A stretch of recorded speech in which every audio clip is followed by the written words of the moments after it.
bienvenue dans la météo du Bitcoin. Et au moment où vous la regardez, c'est trop tard, ça monte.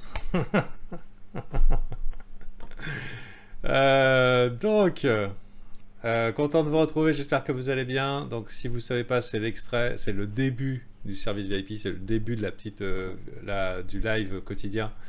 Et on parle Bitcoin, ça donne la température de la journée, parce que c'est lui en tout cas qui donne l'autorisation de s'en mettre plein les fouilles. Est-ce que ça monte, est-ce que ça descend, est-ce que ça va de travers? C'est un petit peu la question. Donc hier, on pensait que ça allait probablement descendre, chercher des stops évidents, c'est le cas. C'est le cas, malheureusement. L'important, c'est aussi de voir la réaction dans la zone. Donc dans la zone, là, on est en train de faire un petit bottom, hein, un petit même assimilé épaule, tête, épaule, triple bottom, si on veut, en petite unité de temps, mais ça reste de la petite unité de temps. Ça reste pas mal. Le truc, c'est qu'on est en train de s'installer peut-être un petit peu trop lourdement sous le dernier plus bas creux daily. Donc hier, j'ai fait un petit rappel sur ce que sont les structures de marché et à quoi on définit les tendances haussières, baissières, moyen terme, court terme, etc. Donc on avait vu que long terme, moyen terme, on était bien. Mais là, par exemple, en daily, plus bas creux. Donc un changement dans la structure de marché et la réaction des gens dans cette zone-là, elle est importante. Et tout ça pour vous dire que je pense pas qu'on va aller globalement tout de suite vers le bas, mais je le crains, mais je pense pas. Hein. Là actuellement, au moment où je vous parle, j'ai un long ouvert, mais un petit long. Mais je pense que... Enfin, moi personnellement, là je suis passé en mode prudence. Non pas long terme et tout, hein, moyen terme, mais je suis passé en mode prudence et par exemple, j'aurais pas envie d'acheter dans cette zone-là. Voilà. Je laisse mes petits fils rouges là exprès, mais cette zone-là, c'est un peu la zone où globalement je ferai mes bagages en attendant de voir. Pourquoi? Parce que on achète la force et on vend la faiblesse. Et là, on avait déjà montré des signes un petit peu de ralentissement du momentum, donc du mouvement. Hein, mouvement très violent au début, mais qui au fur et à mesure perdait un petit peu de sa force. Alors c'est clairement un trend haussier très fort, hein, 5 weekly vertes d'affilée, c'est un trend haussier très fort. Mais on commence à être un peu faible. Hein, on commence à être un peu faible. Donc, tant que je vois pas de force, j'ai pas trop envie d'espérer. Et donc, si vous voulez, là ce matin j'ai un long, sachant que la structure de donc je suis haussier ce matin, sachant que la structure de marché a été cassée, je vais pas hold ça. J'attends de voir parce que ça pourrait durer longtemps en fait. Ça pourrait durer longtemps dans cette zone ici, le temps de faire un bottom ou alors ou simplement le temps de rebondir et puis bah non. Hein. Donc c'est une possibilité. Ça ne veut pas dire qu'on va faire 50% vers le bas. Ça veut dire que bah, pour l'instant, en tout cas court terme, je suis relativement prudent. Et être prudent, donc ça implique si on avait un Bitcoin qui commençait à affaiblir, voire partir un petit peu vers un dip de manière un petit peu plus consistante, quel genre de dip on peut s'attendre? On peut s'attendre à un dip d'environ la taille des précédents. Dans un trend de cette force-là, une chute de 10% en global, c'est quand même relativement pas mal. Donc c'est le genre de dip réaliste qu'on peut avoir. Le problème quand on est trader crypto, c'est qu'un dip potentiel de 3 ou 5% sur le Bitcoin, ça peut piquer sur les altes. Donc bien sûr, ce n'est pas des certitudes, c'est des probabilités avec les outils qu'on a, les acteurs qu'on a aujourd'hui, au moment où je vous parle, donc qui achète, qui fait quoi.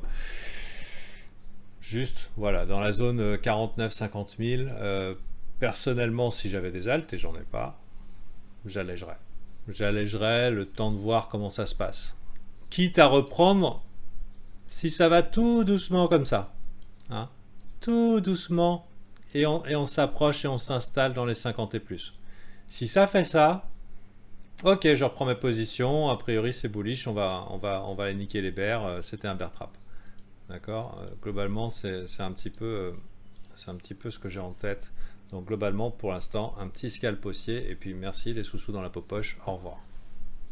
Si vous êtes trader long terme et que vous n'avez pas de plan, bah, venez chez les VIP, on apprend à faire des plans. C'est vous qui allez le choisir, hein, c'est pas moi qui vous le dire, hein, vous démerdez. Mais on vous donnera les moyens de le faire. Et si vous avez un plan, surtout, vous ne le changez pas parce qu'un YouTuber a donné un avis différent du vôtre. Le trading, c'est pas faire un sondage des YouTubers qui traînent et puis dire ils sont tous d'accord, ça doit être sûrement ça, hein, parce qu'en réalité, la majorité a tort. Donc si par exemple cet avis me paraît subversif et choquant, peut-être que ça fait 5-10% de probabilité dans mon opinion, qui n'est qu'une opinion. Sachant que voilà, aujourd'hui je trade long, que je vais couper vite, et j'attends de voir comment ça se résout. Pour l'instant, ce que je constate, c'est une faiblesse. À un moment où, pour votre information, la saisonnalité en crypto est plutôt mauvaise. Il faut savoir que les cryptos, ça fonctionne pas mal ça fonctionne pas mal par saison. Hein. Non, je dois la connaître par cœur. Putain, vous allez me faire chier. Hop. Hop. Si vous voulez m'envoyer des dons, voilà, Bitcoin qu'il est. BTC. Ouais, donc de toujours à toujours, fin août, début septembre, c'est du dip. C'est plutôt baissier. Donc ça serait un petit peu étonnant qu'on s'envole, mais dans les conditions actuelles où tout est bullaire, où l'économie est folle, pourquoi pas? Mais ça n'en serait que plus catastrophique. Ça voudrait dire que après la respiration de septembre, on n'aurait peut-être pas ça. Donc, ou alors ça pousse jusqu'à novembre-décembre, et là, blah, on se massacre. Donc, voilà, d'un point de vue saisonnalité, sachez que depuis 10 ans, le Bitcoin a quasi toujours chuté. Même si on compare à 2017, qui était un bull run fort, il y avait quand même cette chute un peu en 2017. Si on vire 2018, ouais, on a quand même la chute. Donc, c'est de la saisonnalité. C'est pas une science exacte, hein, c'est comme la pleine lune. Mais bon, voilà. Tenez-en compte, c'est pas mal. Il y a plein de raisons pour ça. Il y a des mecs qui font leur compte, qui clôturent des années fiscales dans certains pays. Il y a les retours de vacances, il y a le début de prise de profit. On n'en sait rien ce qui leur passe, ils doivent payer leurs impôts, j'en sais rien. Mais toujours est-il que septembre, c'est pas fou en général. Dans le meilleur des cas, ça pourrait range longtemps. Et ça peut être pas mal si ça faisait ça. Pour les alts. Parce que les alts, elles s'en foutent. Il y a toujours un groupe de pump and dump qui peut profiter du fait qu'il ne se passe rien pour pomper un shitcoin. Hein? Donc, faites attention à vous quand même. Prudence. La zone idéale pour se positionner acheteur, c'est 42 000 et moins. Idéal. Ça ne veut pas dire probable. Et tout dépend bien sûr de la réaction des gens si jamais ça y arrive. Bon, pour l'instant, c'est juste un peu de résistance. C'est juste un peu de résistance et de faiblesse. Allez, bonne journée à vous.